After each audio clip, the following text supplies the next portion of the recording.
Let me tell you a story, unlike any other you've ever read or heard before, because it is so much unlike many others you might have read or heard before.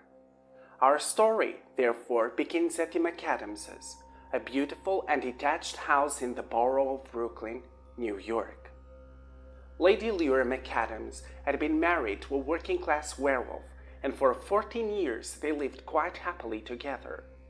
But now divorced, and with 2 children to raise, her small fortune could only do so much. Tanned, dark curly-haired, with 2 amber jewels for eyes, Lady Leora was the sort of woman who commanded and exuded respect. Just by looking at her, you would know she wasn't someone to be crossed. Lady Leora would also be out for a few days, and the spirits in number 17 Surf Avenue, Coney Island, were very temperamental. "It's the first day of the week," announced the magic mirror, "on the 5th month of the year, and the whole city is indeed wrapped with the promise of a certain grand event happening this evening." There had been no other subject of talk for weeks. No one who wouldn't know at least someone would be attending. One of them was a 16-year-old witch of the name Lilith-Angeline. Lil, as she liked to be called, was Lady Leora's oldest daughter, and Lil was late. "I am so fired," said the girl to no one in particular, pressing her chocolate brown hair back with her hands. Lil was one of the lucky artists who would be entertaining the grand event that evening. It was no wonder, therefore, she was so concerned. "Oh, mighty gracious! My job is on a line here, on a deadline! How did I let this happen, Annabelle?" she asked her familiar, a chicken who, judging by the way it moved, looked more like a rooster in the first place.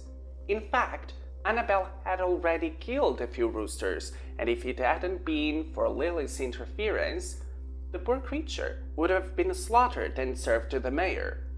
"If I'm not there on time, I'll be fired! My agent is going to kill me!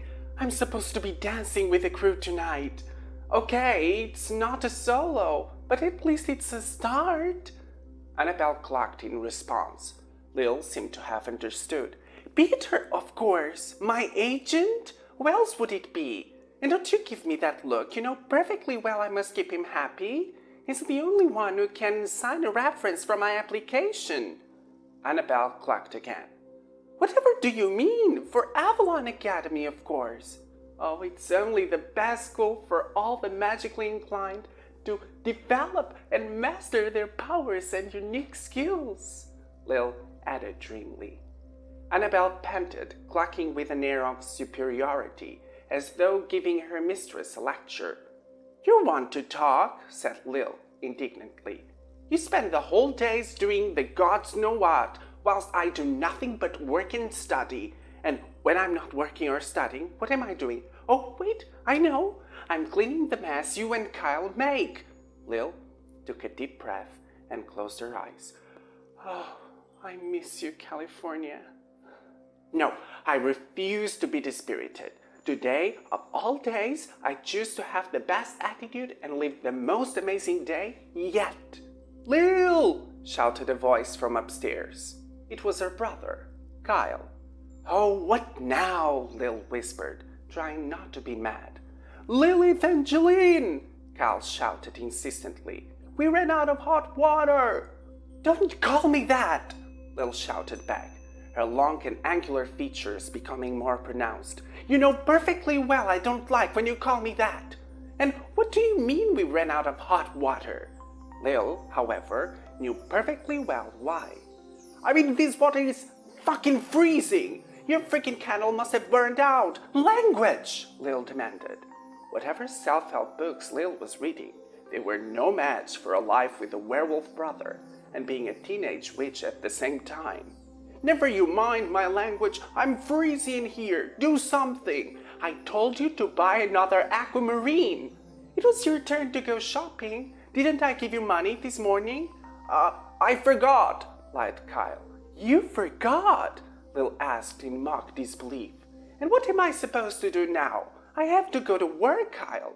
and I'm already late as it is. Do some of your, your hocus pocus. Kyle struggled to find the words. Just like many other boys in the neighborhood, he found magic freaky and unmanly, and in spite of being brother and sister, it wasn't any easier. Oh, so now you need my hocus pocus, do you? What else? Maybe a quick ride on my flying broomstick? Do you even have one? Asked Kyle, alarmed. Lil regretted the moment she said it. The broomstick she got for her sweet 16 a year ago was a complete secret, even to herself in part, as she didn't know who had sent it. She loved riding on her broom, an invisibility spell, and no one would be any the wiser. Flying was her favorite hobby, and watching the city from above was always so thrilling, so exciting. It was also forbidden in this state unless you had an official authorization. If anyone found out, Lil would be in serious trouble. All the more exciting, she'd say to Annabelle. Funny you asking me for help with my hocus pocus, she went on quickly. Since last time I was practicing for my show, which by the way will happen tonight, you made a hell of a tantrum and threatened to tell Mom all about it. Classy, Kyle. Lady Leor could never know her daughter was working as an entertaining witch. She'd certainly not allow it.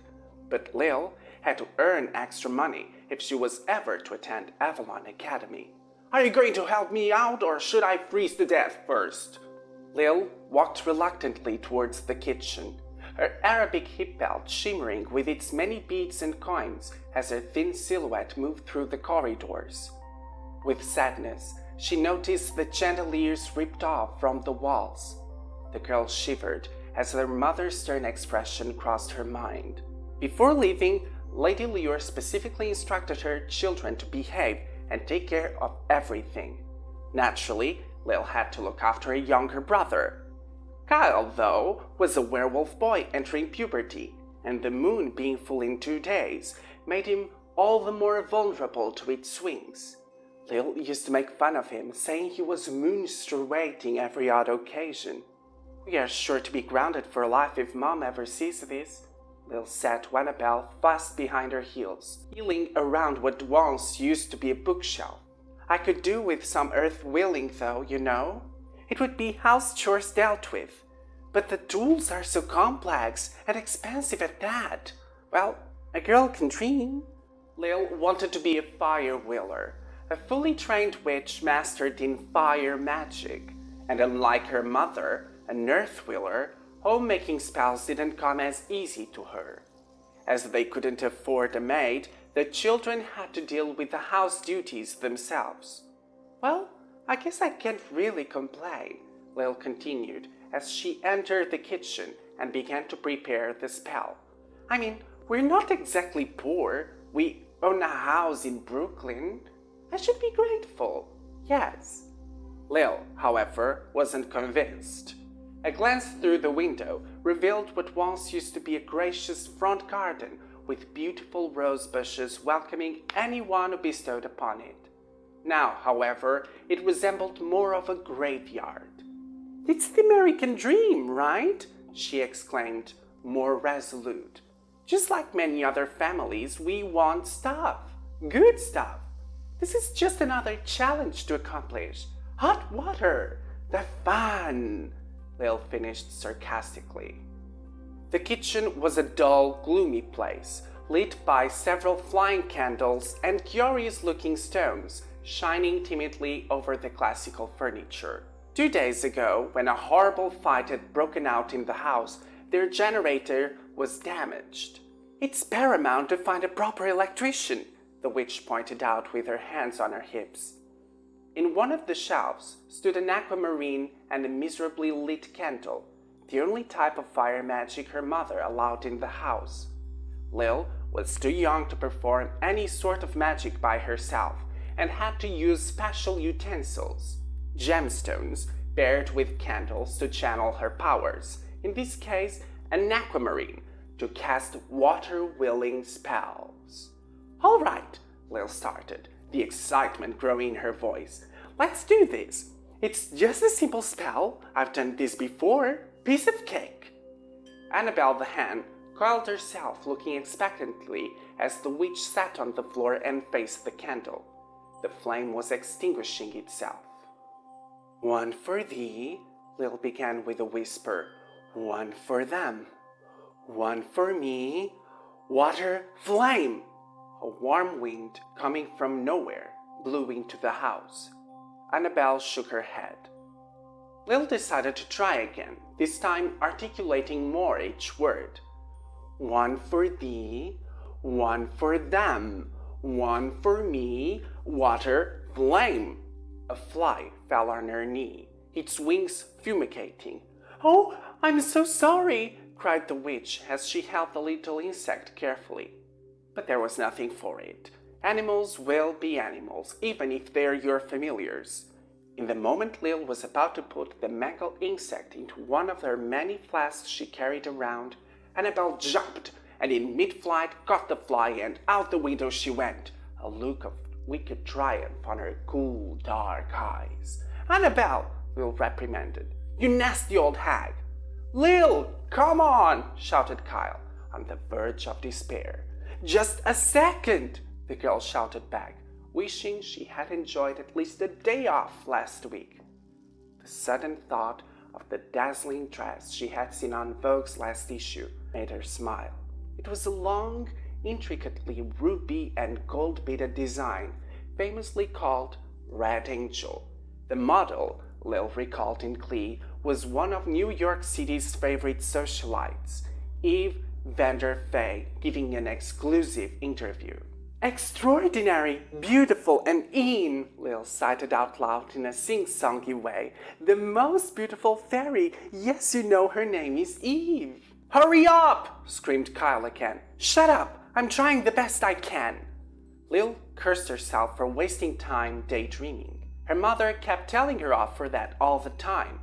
"You may say you're a fire-wheeler all you want," Lady Leor would say, "but you spend too much time with your head in the clouds. Maybe you're an air-wheeler." The thought of being an air-wheeler was appalling at best. Everyone knew air-wheelers were silly and weak, always more concerned about the future, screaming their predictions about the end of days. In Lil's opinion, they were the reason why witches were so unpopular in the first place. "And therefore, I want nothing to do with them," she finished with her mother dramatically that day. But as right as Lady Leor was in regards to her daughter's lack of focus, the girl simply couldn't help herself. Lil was a dreamer who had so many dreams to fulfill. She was also a 16-year-old witch with a lot to do. And now, Cal desperately needed hot water. Luckily for them, just not so much for the fly, Lil's magical powers were triggered by her passions and emotions, making it easier to summon and command fire. Theoretically. "One for thee, one for them, one for me." The sound of a door opening made her jump to her feet with a shriek. "Annabelle, is that you?" Lil called, staring at the empty corridor. "What's happening?" Cal's voice sounded from upstairs again. "Any progress yet, Lil?" Slowly, ignoring her brother's protests from upstairs, Lil pulled her mother's very old and very battered wand from one of her drawers and moved toward the door. Someone was definitely in the house. They didn't even bother not to bump into the old furniture. Whoever this thief is, Lil thought, they aren't very good. Thank you so much for listening. This has been Lilith-Faye from Faye My Day community. I hope you've enjoyed this short story that I've created for you guys. You can give it a thumbs up if you did and subscribe to the channel for more magical pursuits and short stories coming very soon. Until we meet again, have a fabulous one.